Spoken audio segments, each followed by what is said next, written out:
remodela, fibrosa tanto que ya ni siquiera es capaz de modificarse cuando le das un broncodilatador. En esos pacientes no encontraríamos esta reversibilidad, no encontraríamos esta respuesta. ¿Sí? Listo.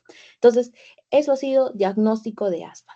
¿Sí? Entonces, el diagnóstico de asma no solamente es un conjunto de, vamos a decir, una patología pulmonar que se pueda diagnosticar por la presencia de sibilancias, porque no todo lo que silba es asma. ¿Sí? Entonces, algo que siempre les van a repetir, ya sea en el servicio de neumología o en pediatría, porque los pequeños son los que más tienen esto. Hablo de ellos también especialmente porque eh, ellos son los que más vienen con esto, ¿no? Los pequeños dentro de lo que son sus diferenciales con sibilancias. Obviamente en el adulto es mucho más fácil diagnosticarlo, pero ahora en el pequeño es un poco más complicado. Tú a un niño de 3 años, un niño de 2 años, no te va a obedecer o no va a ser capaz de poder hacer un test de reversibilidad, una espirometría, por ejemplo. A un niño de 3 años no le puedes decir, por favor, inspira todo lo que puedas y bota con mayor fuerza. Primero, que no es un hito de desarrollo todavía que te corresponda, no te va a entender. Y segundo, pues no vas a poder hacer un diagnóstico espirométrico. ¿Y por qué te digo que es mucho más frecuente en ellos? Porque con ellos tienes que tener en cuenta antecedentes muy importantes. Los antecedentes de atopía. Las sibilancias asociadas a atopía en un pequeño es mucho más probable diagnóstico de asma. Y a esto se le conoce como índice predictivo positivo del asma, lo que es conocido como IPA positivo.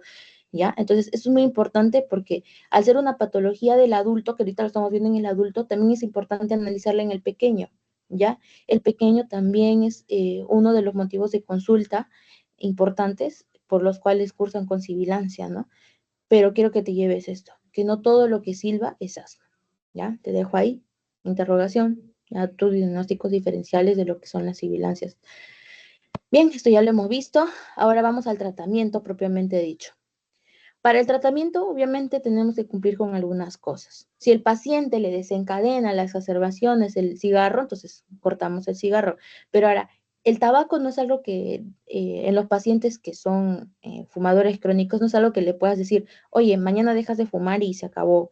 En ellos tenemos que agregar otro tipo de terapia, ¿no? Tenemos que, por ejemplo, eh, primero meterlos a programas de concientización y pues todo lo que implica el cese del tabaquismo.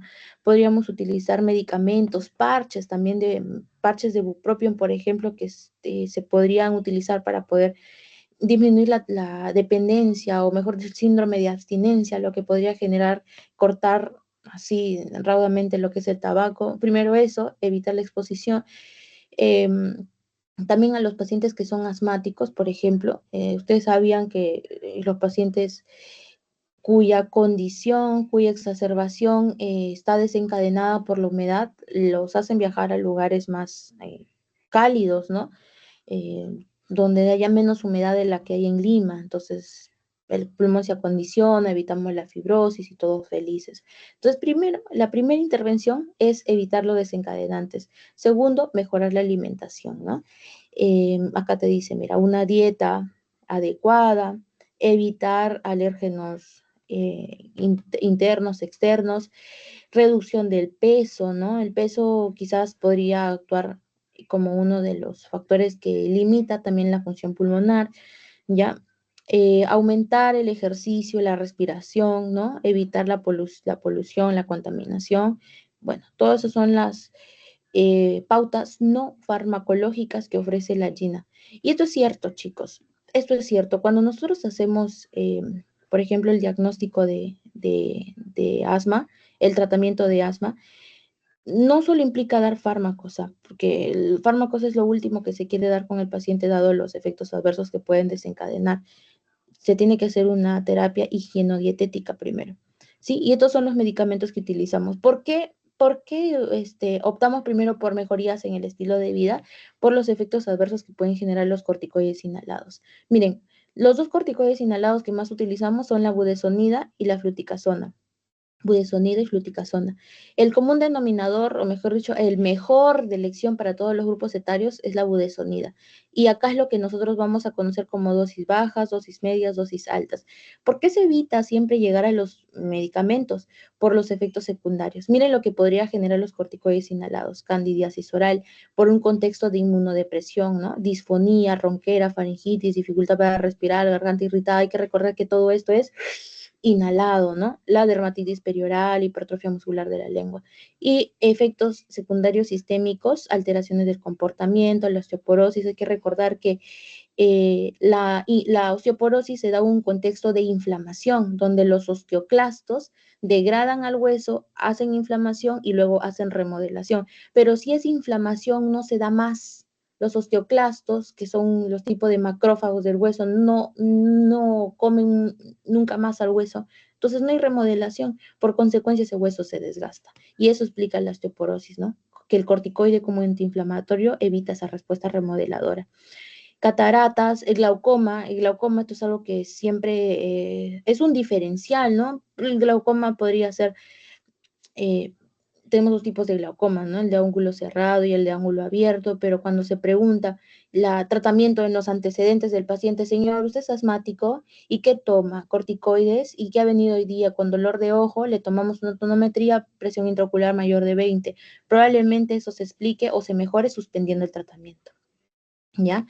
Listo. Su presión adenocorticótropa y hematomas y adelgazamiento de la piel. Bien, este es el tratamiento. Y miren, esto brevemente, porque esto ameritaría quedarnos aquí explicando paso a paso. Lo único que quiero que sepan para esta ocasión es que el tratamiento se hace de manera escalonada en 3 grupos etarios. En los niños que son de 6 a 11 años, en los niños menores de 5 años, y bueno, acá tendríamos también en los adultos a partir de los 12 años, ¿ya? 12, 6 y 11 y 5. Quiero que se acuerden esos grupos etarios. Ahora, el manejo escalonado se da en relación a la severidad que tenga el asma. ¿Se acuerdan que al inicio hablábamos de asma leve, asma moderada, asma severa? El común denominador acá va a ser el corticoide inhalado asociado al formoterol. Si se dan cuenta, aquí está el formoterol. ¿Por qué no te dice? A ver, si el esquema, si el esqueleto, la nomenclatura es un corticoide inhalado asociado a un beta 2 agonista de corta acción, porque aquí te debería decir es ISC asociado a un SABA. Eso es lo que te debería decir. Pero la guía es bien clara con sus decisiones. Entonces te dice, ok, vas a tomar un corticoide inhalado con formoterol. Oye, pero el salbutamol estaba, no, formoterol, pero el salbutamol también estaba formoterol. Sí, formoterol. El formoterol, si bien es cierto, aquí lo tenemos, es un agente de larga acción, tiene la capacidad de actuar en corto tiempo, ¿sí? Va a durar en el tiempo, pero es capaz de actuar ahora mismo. ¿Se dan cuenta qué tan eficaz es? Ahora, si no funciona, pasamos a un step 2. El step 2 implica un aumento de la dosis. Un step 3 aumenta un aumento de la dosis asociándolo a otro fármaco. El step 4 implica un aumento de la dosis también asociándolo y aquí podríamos agregar un tercer fármaco. Y acá en el step 5 es donde ya nos involucramos con los inmunomoduladores. Miren acá. ¿Te acuerdan que hablábamos en el fisiopato de la inmunoglobulina E, de la interleucina 5, interleucina 4, la linfopoyetina del estroma tímico? Bien, estas son terapias biológicas desarrolladas por la que contempla la GINA que pueden aplicarse a partir del step 5, pero esto no es algo que tú das, no es algo que nos corresponde a nosotros en primer nivel o de repente en el hospital dar. No, eso ya lo hace el especialista, ¿no? ¿Quién es el especialista del asma? No es el neumólogo, por si acaso, ¿ah? Es el inmunólogo alergólogo. Él es el quien va a ofrecer esta terapia con agentes biológicos. Bien, listo. Entonces, por último, el asma no solamente termina su camino de tratamiento en lo que es el tratamiento de mantenimiento. Y recuerden que el mantenimiento es cada 8 horas, cada 8 horas, cada 12 horas, cada 4 horas, ¿ya? Y el control de las, no exacerbaciones, sino el uso de aliviadores, es como, por ejemplo, yo ahorita estoy controlada con el asma, digamos, ¿no? Tengo un diagnóstico y estoy controlada con el asma, pero en cualquier momento me puedo descompensar, pero no. al llegar al punto de perder mi funcionabilidad, mi función respiratoria. O sea, me puedo sentir un poco más agitada, un poco más, digamos, me despierto por las noches ya. Eso es bueno, vamos a decir que es un empeoramiento de los síntomas, pero no pierde la capacidad pulmonar, no pierde la función pulmonar, que es muy diferente cuando el paciente despierta, se muestra disneico, cianótico, el paciente pierde la capacidad para respirar, así como también la capacidad para emitir palabras.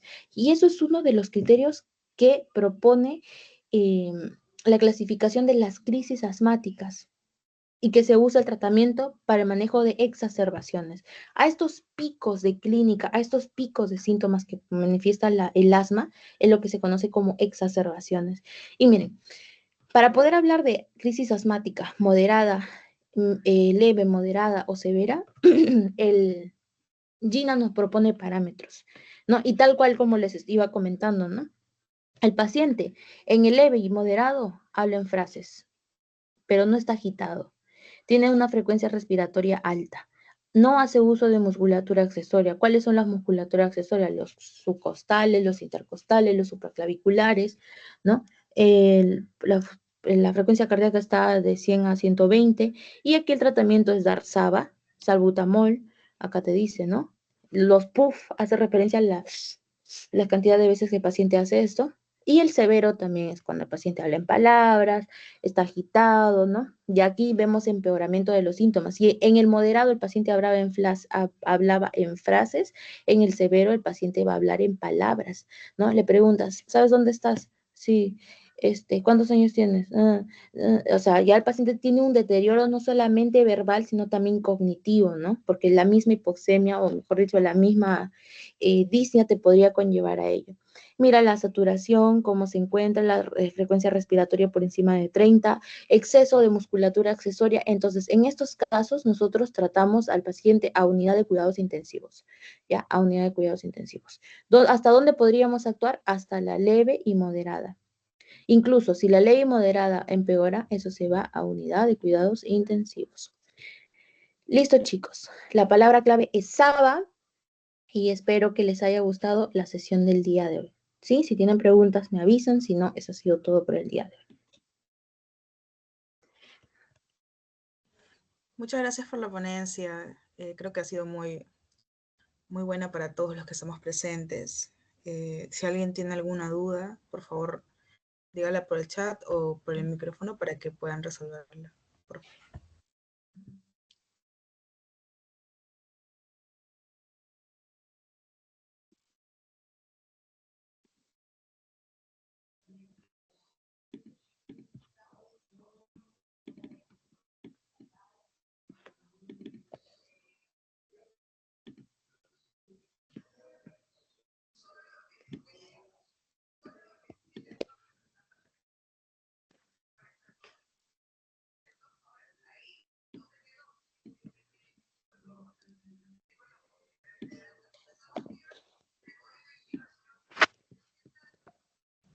En el chat ya está el post-test para que lo puedan completar.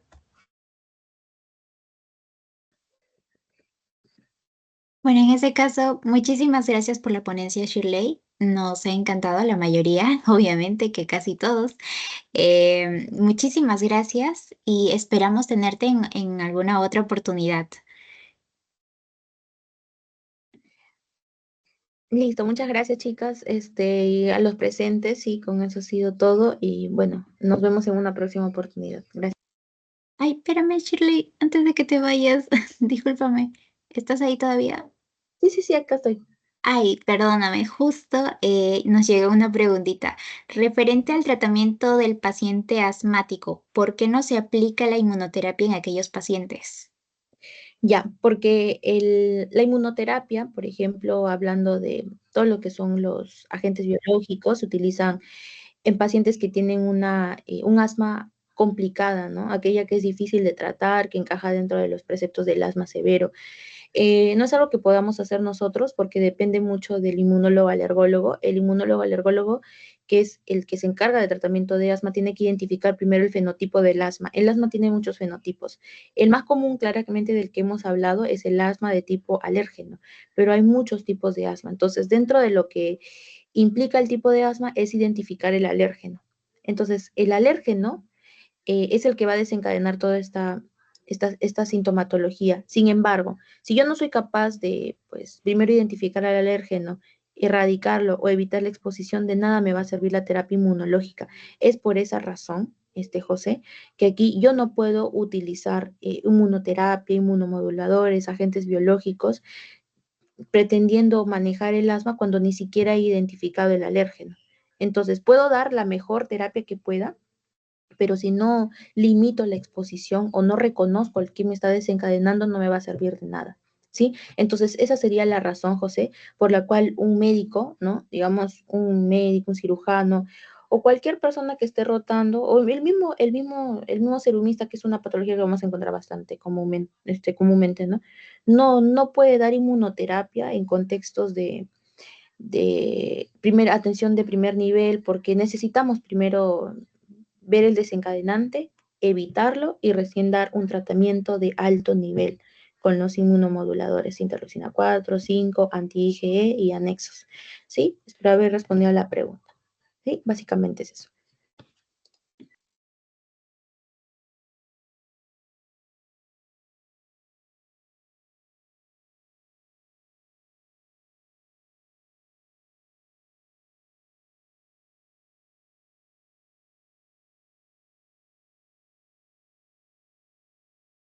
Muchas gracias, Shirley, por la respuesta.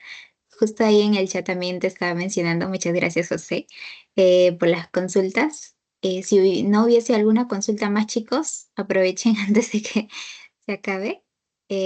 ¿Alguien más tuviese alguna consultita?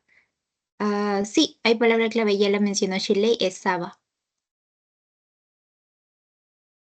En ese caso, muchísimas gracias nuevamente, Shirley. Esperamos tenerte en otra oportunidad. Nada. Buenas noches a todos, chicos. Muchas gracias por estar presentes el día de hoy también, a todos en general. Esperamos tenerlos, retomamos nuevamente el curso el 2 porque el 1 no hay ponencias, pero el 2 continuamos con las siguientes ponencias. Y no se preocupen que la ponencia de insuficiencia cardíaca, que era del doctor Eric, va a estar programada para el día martes también. Así que muchísimas gracias, chicos, y esperamos tenerlos hasta el martes. Cuídense. Buenas noches.